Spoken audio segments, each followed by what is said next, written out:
I'm Louisa Wilcox, and this is Grizzly Times, where we speak for the grizzly bear and the wild places it calls home.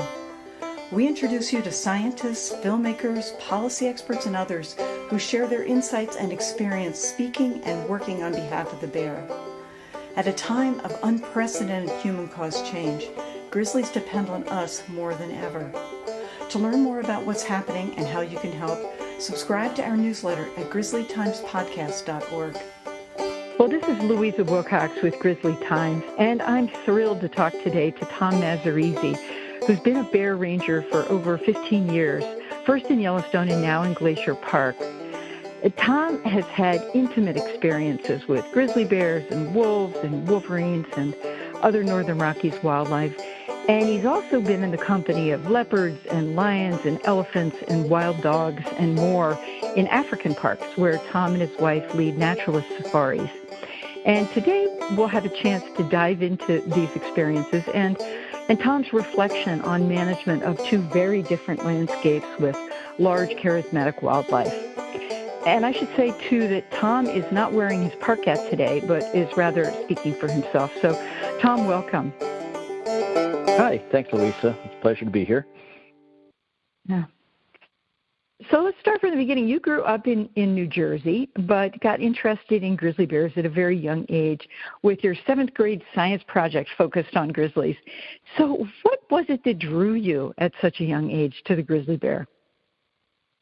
I'm sure it was a picture that I saw, whether it's at my grandfather's house in an outdoor magazine or maybe a picture in a book in the library. But obviously, it was a long time before I actually set my eyes on a grizzly bear. But yeah, there was just something, even just looking at a picture of it, there was just its appearance. It just had I explained it, just there's a powerful, wild, mysterious air about the animal just looking into a picture of it. And then even looking into an eye where I found a picture of a true wild grizzly bear. There's just something you could see, a sense of intelligence and wildness in its eyes. But yeah, there's just something about the bear that just kind of struck a chord deep down, somewhere deep in my soul. And growing up east of the Mississippi in New Jersey, that wildness just doesn't exist anymore. So there's also maybe a little bit of yearning for something. There's just something out there that I wasn't experiencing in New Jersey. So it was, it's tough to put into words. You have to, for people who fall in love with grizzly bears can relate with this, but yeah, there's just something about the grizzly bear. Just even looking at a picture of it was just, awe-inspiring. Well, you got a chance to see your first grizzly on a summer trip with your family. What was that like for you, and how did that experience influence your life trajectory? So it was our second trip to Yellowstone. We did the family RV trip through the Rockies, and I remember the first year we were out in Yellowstone, we didn't see a bear, and I remember being really disappointed. But I remember we were heading south, and we noticed that there was just south of Mud Volcano, and there's 2 pullouts on the riverside. And we remember dropping down, and there's a little bit of traffic, not much, and then there was a ranger parked, I think, at one of the pullouts, and then we pulled into one, and then the ranger, I'm not sure if it was law enforcement or non-law enforcement, but pointed out that there's bears across the river, and there's a sow with 2 cubs of the year.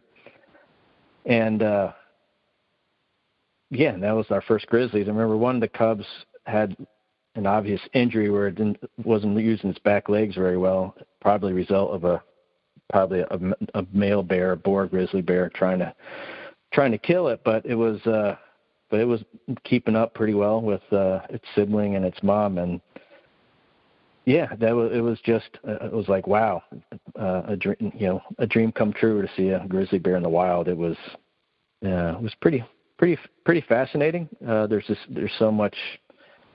I think from there, I kind of knew that I was going to end up Yellowstone someday, working Obviously, my passion was to try to get into research, but obviously my direction went towards the protection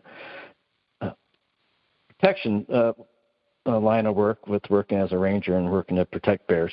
So, but yeah, that's what kind of was a pretty awesome experience. I'll never forget it. Well, it seemed like your early dream came true of becoming a ranger and, getting into Yellowstone and getting into grizzly bear work. And you've been able to see so many bears up close and personal. And one in particular I wanted to ask you about was Scarface, a very famous Yellowstone bear that it sounds like you saw him right after his injury, presumably for another bear. So what kind of bear was he, and what was it like, too, to manage the huge throngs of people that he attracted along the roadsides of Yellowstone?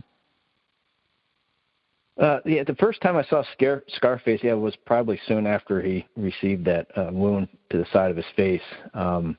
It was obviously a bear jam going up the road towards Dunraven Pass from Canyon, and just chasing people away from him back into their car and whatnot. But I just remember the glance he gave me was, it's tough to explain. It wasn't aggressive, but it was just so intense.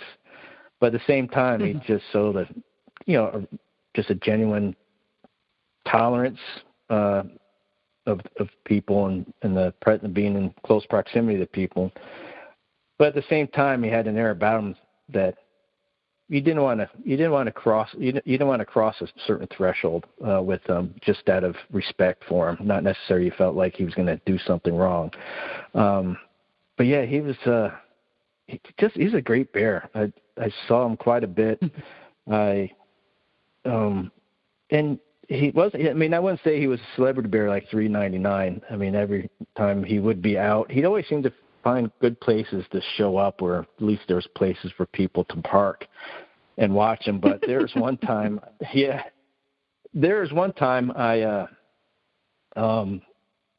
remember I was with two other seasonal rangers, and we were going on the Howard Eaton Trail, and that trail starts at Canyon and heads south, and that trail actually would connect you to the fishing bridge. But that trail, a little ways in, there's the Wrangler Lake area. I know the wolves that year had a den and a rendezvous site back there, and I closed it because we just didn't want people sneaking back in there and disturbing them. So the rangers and I were doing a patrol, make sure nobody was back in there. And I remember just seeing such fresh grizzly tracks, and they're huge grizzly tracks. And then I told people, hey, we're probably going to run into a bear pretty soon. And then sure enough, about 100 yards away, there was Scarface. And I knew kind of where he was going. So we backed out of there, and I called another ranger on the road. I'm like, hey, just head to the north end of Hayden Valley by the Mary Mountain Trail. He's probably going to come out somewhere near there and cross the river. And that's exactly what he did. And then, but probably one of the greatest memories I had of him, I was responding to a report of a grizzly bear somewhere along the north rim of the Grand Canyon of the Yellowstone. And I thought, wow, that's not really a great place for a bear to be with just as many people. So I remember driving down the wrong way of the one-way road, because it was all just one way. And I'm looking for him, and all of a sudden I see him, and he's just cruising right down the paved pathway. And I'm following him. And you don't want to try to haze or scare him at that point, because you don't know where he's going to go, and there's still people around that still haven't seen him. I remember he walked right behind somebody that was looking down the canyon, and the person had no idea that there's this 400 to 500 pound grizzly bear about 20 feet behind him. And then he started to drop down towards the trail that takes you to the brink of the lower falls, and then and then it was kind of a little bit of a human rodeo getting people out of the way, but he moved out of the way eventually and headed out towards the road, and we made sure he was able to get across the road safely. But yeah, it was just really he's been through a lot of battles, just from not just that big scar on his face, but obviously just from years of probably being a big dominant bear. And but yeah, the way he ended his life was unfortunate. I'm sure that'd be another segue to probably another question. But yeah, Scarface was another example of a bear that is tolerant of us. As long as we can show tolerance of them, they can make a life, a safe life, along on the fringes of humanity if we're willing to take the time to let it happen. Yeah, and what you're describing with Scarface is, your approach to that situation. I assume other people in Yellowstone, the attitude of forbearance. As long as this bear, he was in and around people. He was trying to mind his own business, do his own thing, and you were not, hazing him with rubber bullets or trying to scare him. You maybe get a little. That was an obvious choice on the part of yourself, but also the park, that they decided that they weren't going to, deliberately frighten a lot of these bears that were by the roads. No, we didn't want them hanging out in inside developed areas. Every now and then, I think we use probably a cracker around just to get them moving out of an area. But Yellowstone's had a pretty good hands-off approach. I think in all the years I was there, I don't remember even using a rubber bullet, and I don't even remember us even having them available. And even if the cracker round was used, it was used in a pretty rare occasion. But that's the philosophy I grew up in, was the Yellowstone philosophy. And obviously, we wouldn't want bears hanging so close to the road where they put themselves in immediate danger. But there wasn't necessarily a line drawn in the sand. If there's bears being bears and using natural food sources, we did our best to manage people and keep people away and allow the bear to do bear things. We don't have to be there. The bear does. And clover is a wonderful food source, and unfortunately that grows quite a bit along roads. Along the roads and the shoulders. So it could be a challenge. But I just remember one time he probably suffered another injury. He was limping one year, and I remember he was just on the edge of our housing area, and he was starting to move into the housing area. But I was like, well, he's injured. I'm just going to keep an eye on him, and I'll just escort him through if he needs to move through the housing area. But no, he had his route. He knew where to go and where he couldn't go, and he was a fun bear, big boy. Big boy. Oh, well, maybe jumping forward to his unfortunate demise and tragic demise outside of Yellowstone's northern boundary, where Scarface was killed in 2018.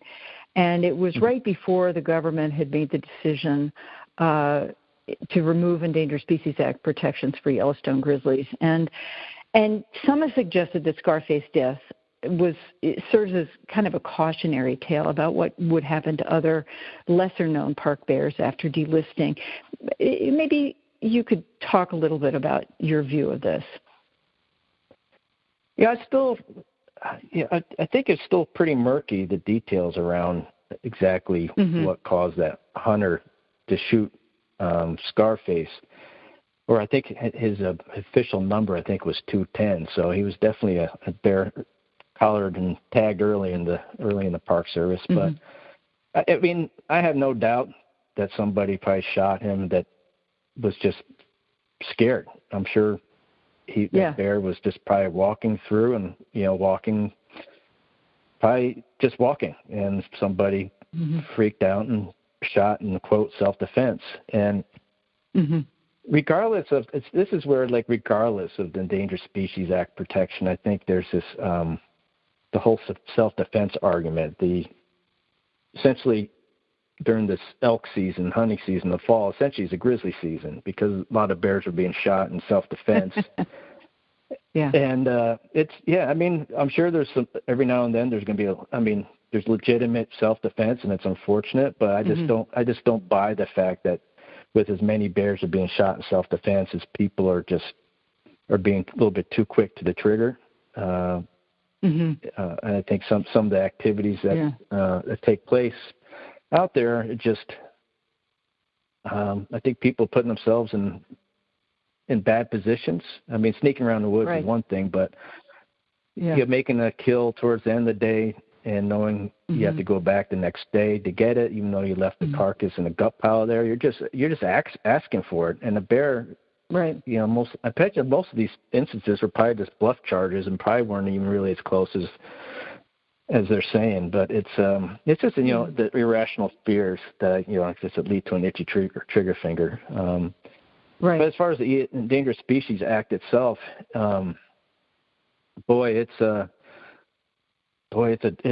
it's done a lot good for bears, but I think there's some flaws in it that I'd love to see change. Just the fact, just basing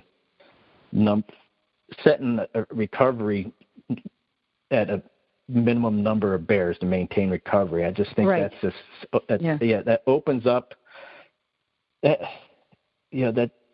as we're seeing with wolves now. It's just there's no science, there's no reason for the wolves are being killed outside national parks right now in the West.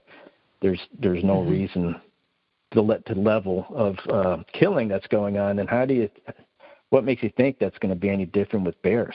There's just that lack of trust, I think, with state agencies and how they manage predators. I mean, there's a whole lot of ways they can go with this, but it's as far as hunting and the Endangered Species Act, I think, hunting.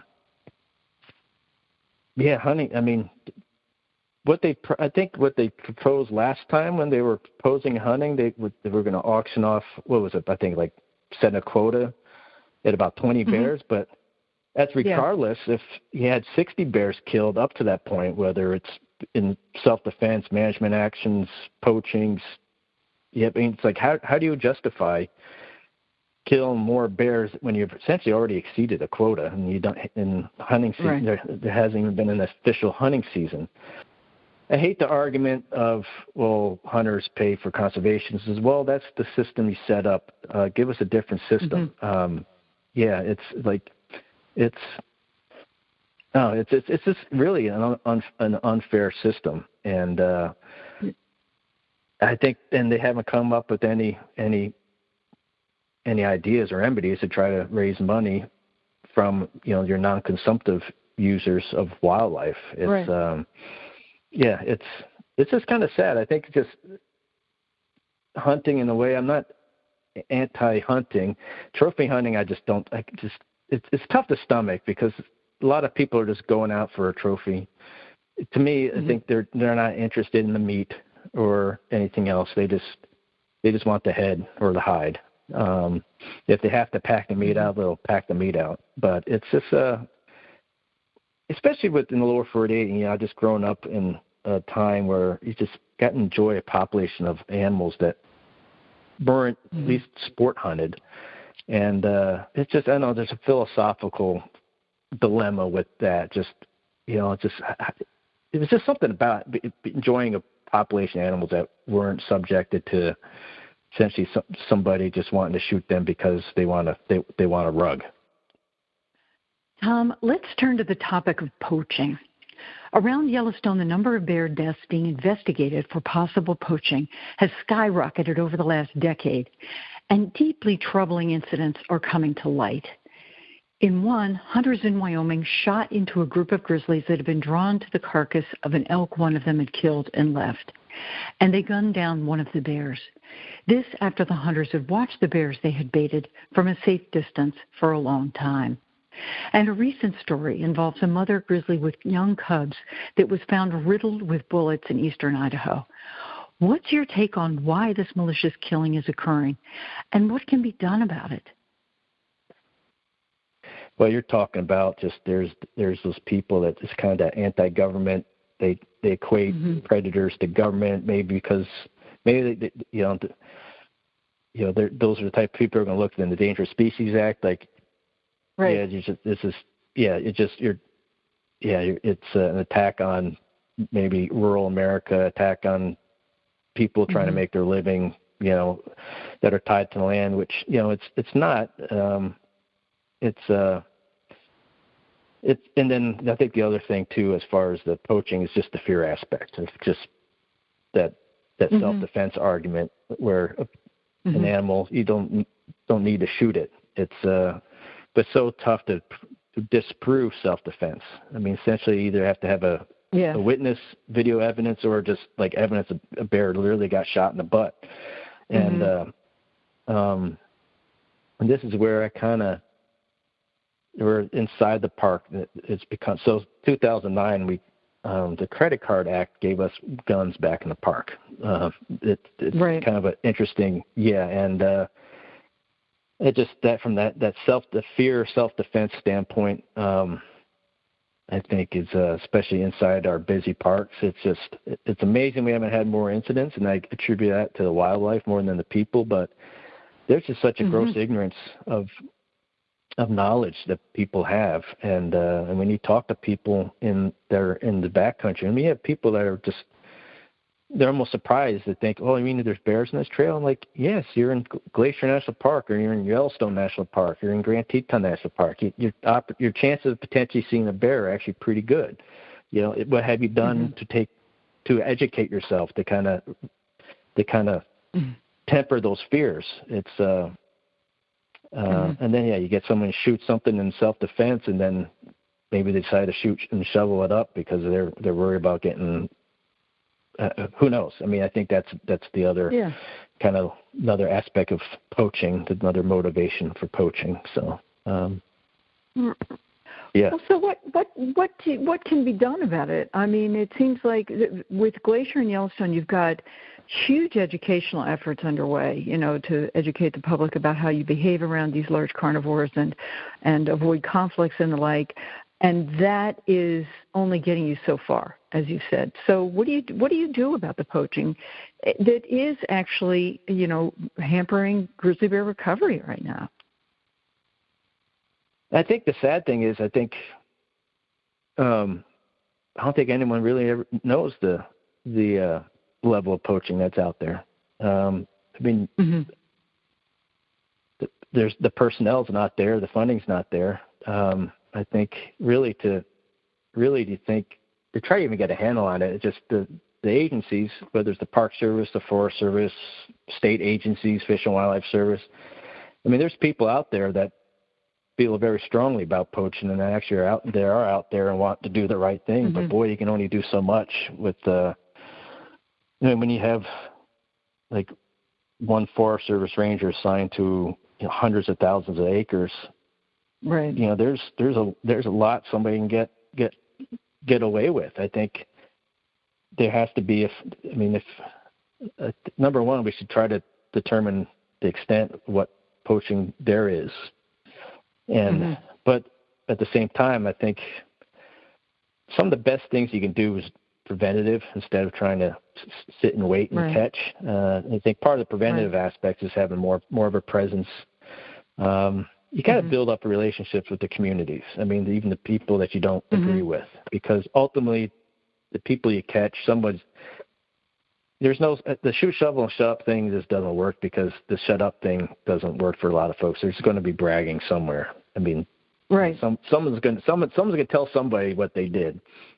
But also you have to create. It's kind of like a community policing type thing. Is kind of be able to work with different people from different walks of life, from different views on wildlife. But ultimately, if you get people working together on the ground, from the ground up, I think that's the best way to get anything done. Really, you can't wait for something to happen from the top down. It's never going to happen.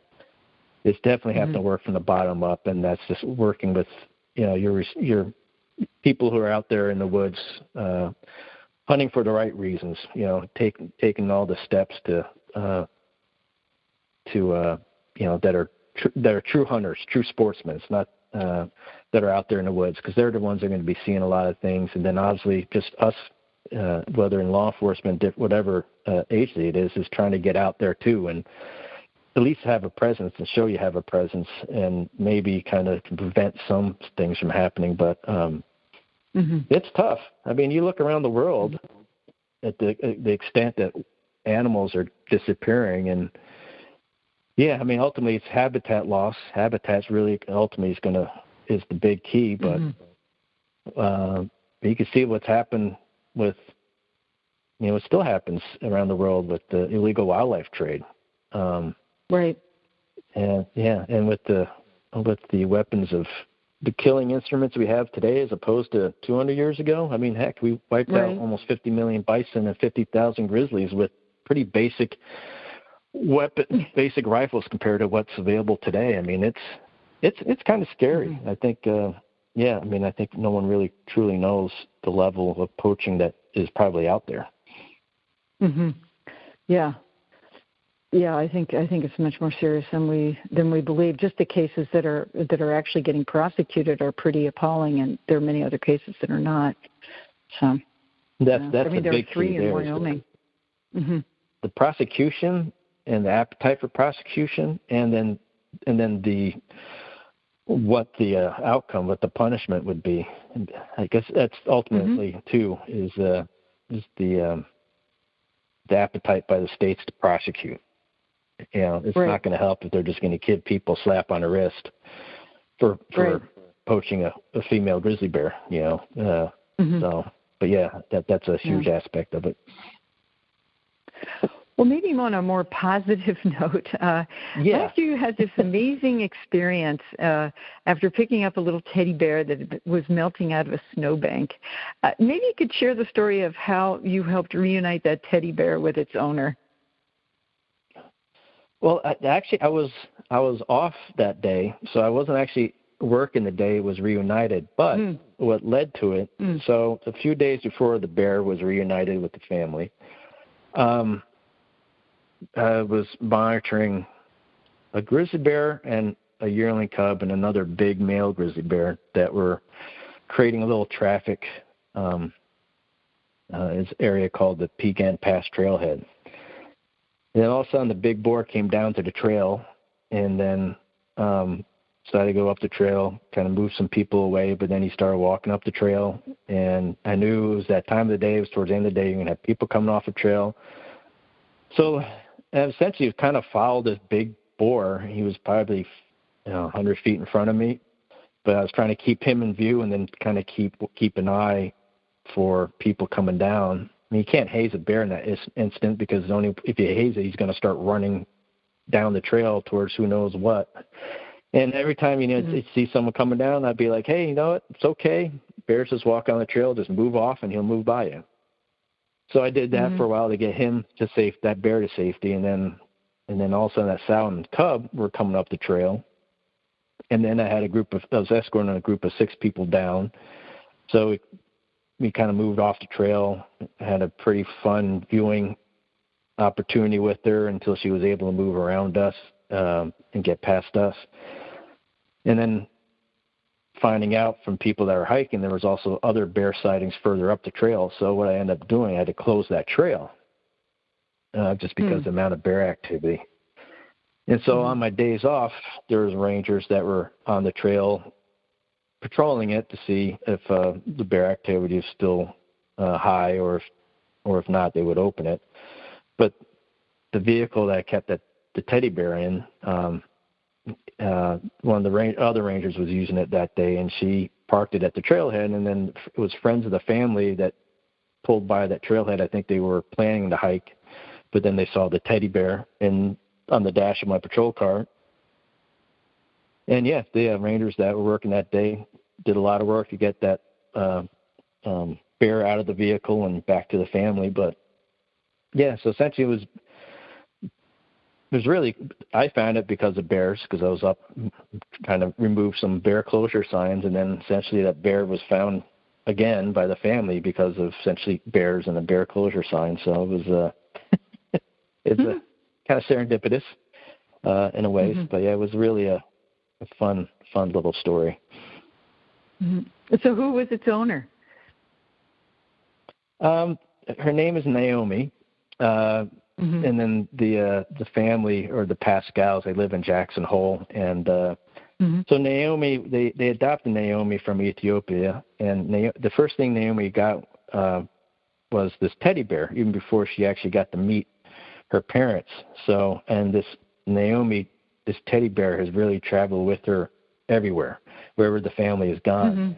and I think they adopted her when she was maybe 2 years old, and so now she's 7 years old. So I mean, so it was definitely was more than just a simple stuffed animal for somebody. This was something that was pretty special from the day they came into the lives of her family now. So yeah, it was and I finally got to meet the family through a Zoom call.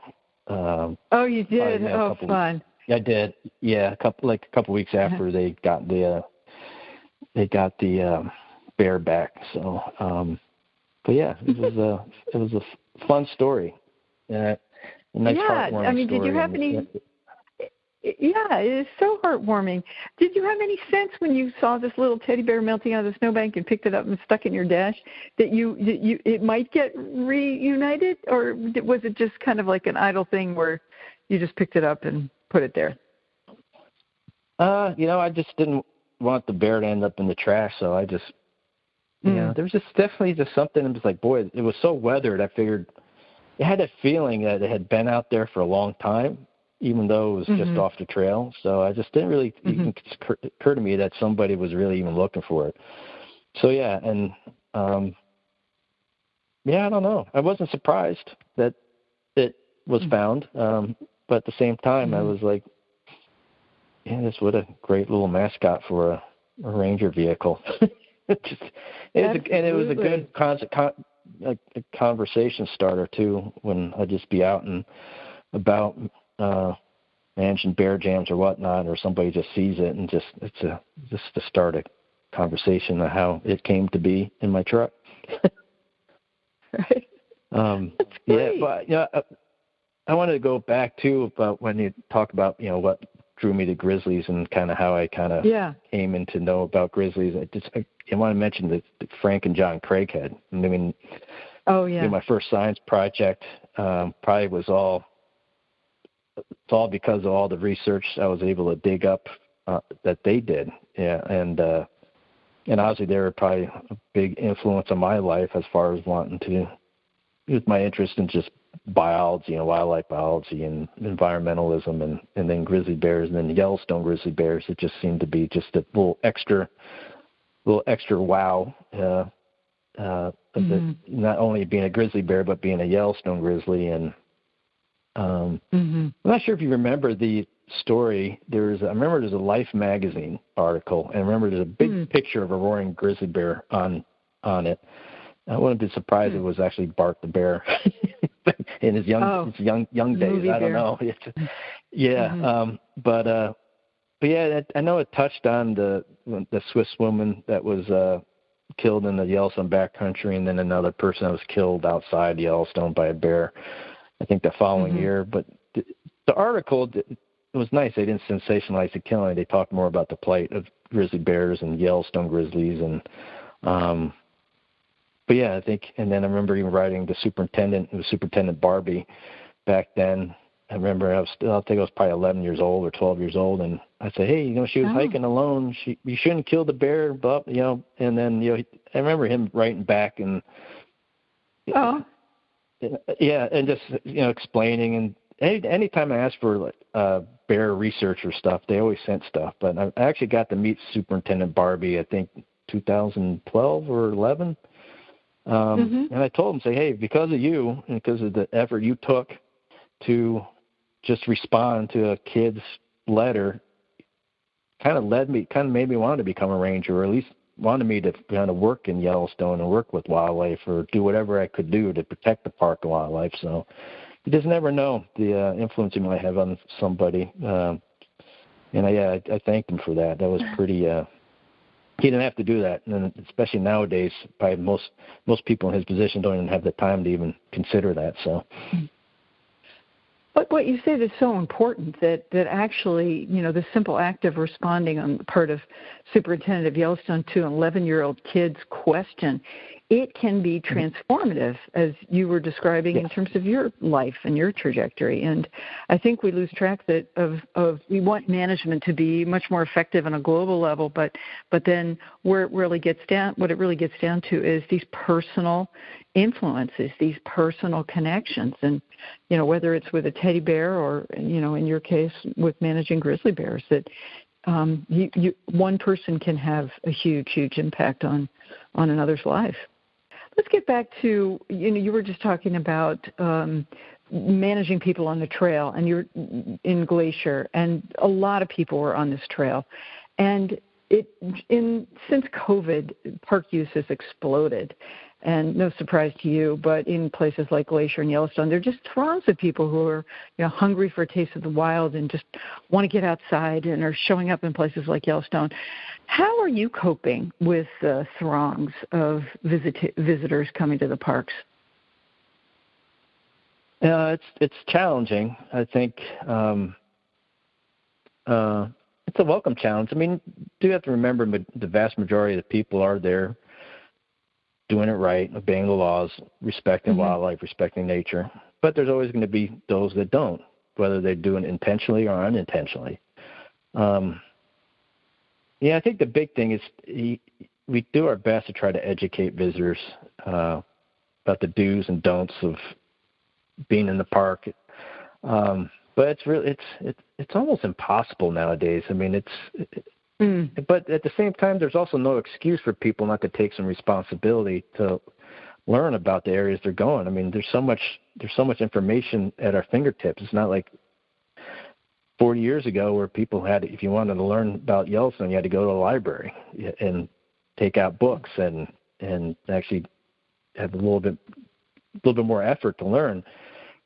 It doesn't take much to find out what basic bear behavior, basic elk behavior, flowers that are growing. There's so much information that's out there that I think a lot of people should. Some people you come across, it's just a common question I get is, well, what do we do if we run into a bear? I was like, well, obviously they haven't gotten that information.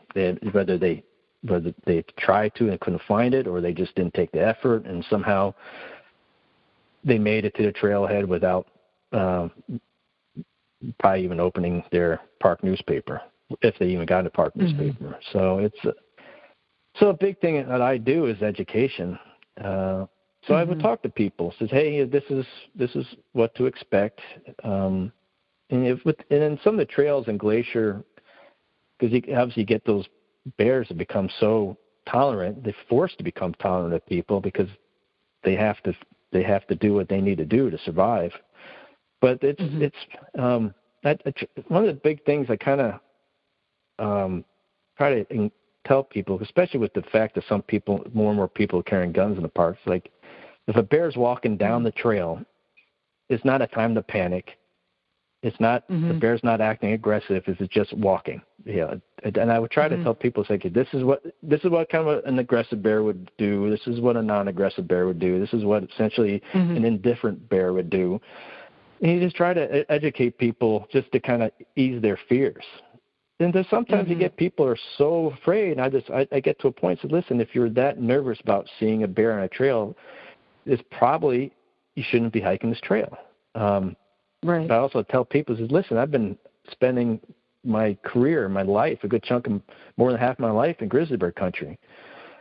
When I'm not working, when I'm out, I'd never carry a firearm. I still don't own a firearm. The only firearms I have is what I'm issued working as a ranger. So I've never felt the need to have a firearm hiking in grizzly bear country.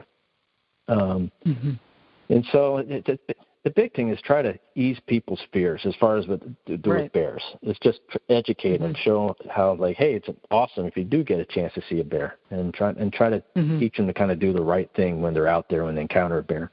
Well, maybe let's switch gears, to Africa and take a journey to Africa with you. You and your wife honeymooned in a park in Zambia, and then you found yourself going back and managing a bush camp in the midst of all these kinds of animals, lions and leopards and honey badgers, and then you started a guiding business in Africa centered on wildlife viewing. You've said your experiences there have been transformative, and maybe you can explain how.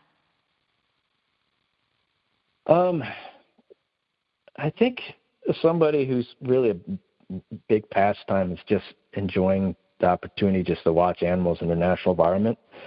Africa is the zenith of that. It's it's tough to explain. I always explain it. It's like when you step foot. And my first place was in Zambia, and the park was called South Wangwa National Park.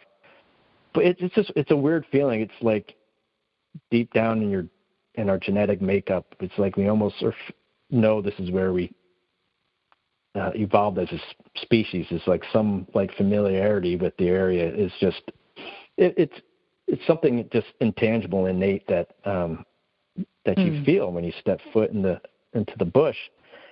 And then the wildlife, oh my gosh! I mean, where wildlife still thrive, it is just 24 hours a day. It's just everywhere, just life everywhere. All different sizes of animals, from elephants down to the elephant shrew.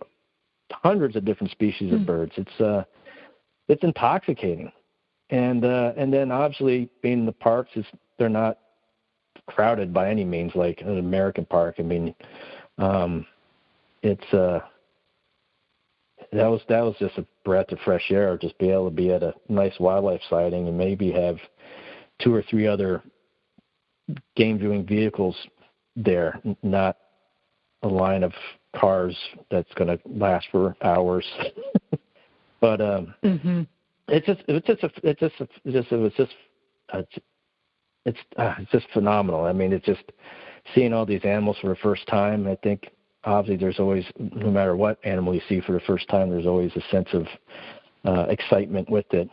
But it's just it's just amazing. It's just the diversity of life and how intricate it all was. And there was one time I remember when I was managing a camp, and we had a water hole in camp, and usually about around 11 o'clock in the morning, you'd get like a rush. And then I remember one time there was elephant, giraffe, impala, baboons, warthogs.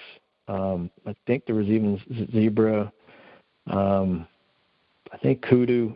It was just, I called it was like a 7-layer cake of life. Yeah, I call it a layer cake of life. It's just like you have all these different levels of animals all sharing a water source, and it's like, for lack of a better term, it's like there's humanity in it. It's like, here's all these animals, different species, have figured it out, and they're getting along, and they're using the same resource without a whole lot of argument or despair or fighting over the water. But it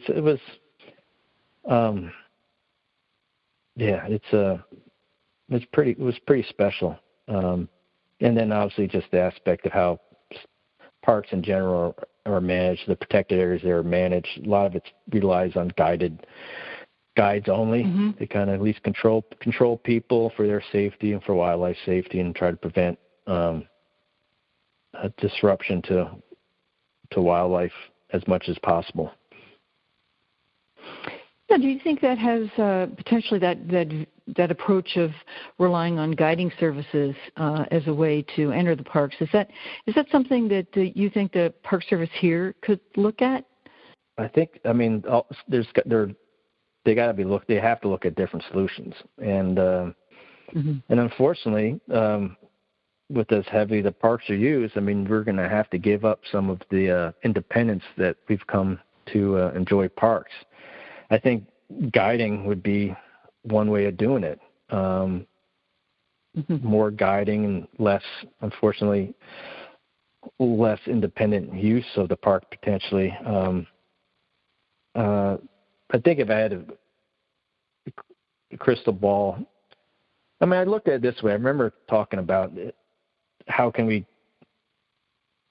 increase at least the vehicle traffic in the parks. Like, you have all these hotels that are outside the park, and every time they build a new hotel, it's another how many people a day, another how many people a week and a month that will come into a park. How about if you kind of encourage those hotels and camps, lodges to essentially hire and run a guiding program where we're not talking about big tour buses or giant vans, at least something to where you have a guide, at least have more people going into the park guided. It reduced the amount of traffic flow.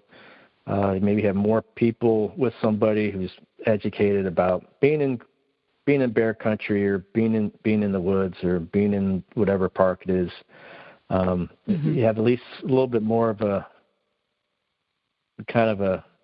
little bit help. It kind of would help a little bit, I would think, kind of quote control the masses. It's I think that's a part of a bigger solution, but I think it works. And granted, parks in Africa don't necessarily see the visitation of Yellowstone or Glacier, but I think there's an Ngorongoro crater gets something like 700,000 visitors a year, I think, if it just read. I'm sure the Masai Mara and Serengeti are pushing 1 million, Kruger's pushing 1 million, and still those areas are essentially guided only, with very few places where people can go unguided. And it works. It's not ideal, but if you didn't, I cringe if we had African wildlife in our parks here with what I have seen and still see how people act around wildlife, it would be a nightmare. I couldn't imagine just seeing like a breeding herd of elephants with young calves with a bunch of people walking out to go say hi to them. It's just like it'd be catastrophic. Or somebody walking up to a pride of lions on a kill with the young ones. It's most likely the lions would probably run away, but the elephants wouldn't. you approach a breeding herd of elephants, it's not going to end well for you. So it's but yeah, I think guiding is definitely has to be considered for any future management of visitors in the park. So to give you an idea, the quality of the guides I've worked with in Africa, it is. So I remember the guides I worked with in Zambia. Just become a driving guide. Their written exam was 1,000 questions, and it wasn't multiple choice. It was like you had to write out whatever it is. That was just one aspect, and then they would have to go out with guides as if they were guiding them. And once they pass that, they can become a driving guide, but then become a walking guide, even a lot more training. It's amazing. The guides there have, they could tell you essentially almost every bird by sight and sound. They know a lot of the scientific names of pretty much almost a lot of the grasses and bushes and shrubbery and trees. Obviously, their knowledge of wildlife is impeccable. Obviously, they're also from the local communities, too, so they've grown up in it, so they also have a certain working knowledge of a lot of the different uses of plants, from what you can eat and the medicinal uses. But they're walking encyclopedias. And I could see, if you had more of those people, that were guiding that level of guiding into the parks with maybe no more than maybe 8 people. I think if you get more than that, I think that you get. But yeah, I think it could create jobs. It kind of maybe those people are willing. Maybe those hotels that are willing to create that cadre of guides and tour vans. Maybe they can circumvent whether ticketed entry or whatever restrictions that are being put on people to enter the park. Maybe give some type of just an incentive to move towards guiding. So again, it's definitely it's definitely above my pay grade, and definitely something that hopefully it's being talked about. But yeah, no, we're killing our parks. It's I think recreation is underrated as far as its effect on wildlife and natural resources in the parks. It's I think that's really the next big threat to wildlife is more people in the woods. I mean, it's great. People love nature and getting out in nature, but when you have outdoor companies and magazines and publications marketing different areas to death, come up with new gadgets, new tools, new ways to get out in the woods or in nature.